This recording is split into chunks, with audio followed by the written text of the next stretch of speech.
കുട്ടികൾക്കൊക്കെ ഇഷ്ടമുള്ള സോസേജ് നമുക്ക് ഈസി ആയിട്ട് വീട്ടിൽ തന്നെ ഉണ്ടാക്കിയെടുക്കാം.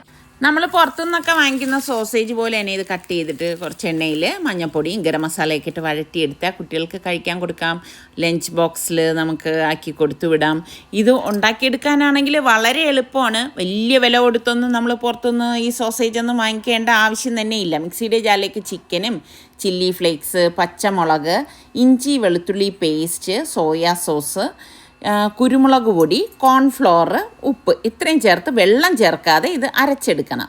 അതിന് ശേഷം ഇത്രയേ ഉള്ളൂ സംഭവം. ഇതിൽ നിന്ന് ഓരോ ഉരുള എടുത്തിട്ട് ഇതുപോലെ ഒന്ന് കട്ടിംഗ് ബോർഡ് വെച്ച് ഒന്ന് ഉരുട്ടി കൊടുത്താൽ മതി.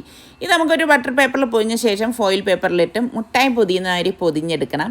എന്നിട്ട് തിളച്ച വെള്ളത്തിലേക്ക് ഇതിട്ട ശേഷം ഒരു 30-35 മിനിറ്റ് അടച്ചു വെച്ചൊന്ന് വേവിച്ചെടുക്കാം. അത് കഴിഞ്ഞെടുക്കുമ്പോൾ നമ്മളുടെ സോസേജ് റെഡി ആയിട്ടുണ്ട്. ഇഷ്ടപ്പെടുകയാണെങ്കിൽ ലൈക്ക് ചെയ്യാനും ഷെയർ ചെയ്യാനൊന്നും മറന്നു പോകരുത്. സംഭവം ഇത്രയേ ഉള്ളൂ. ഇങ്ങനെ വേണമെങ്കിൽ നമുക്ക് കഴിക്കാം.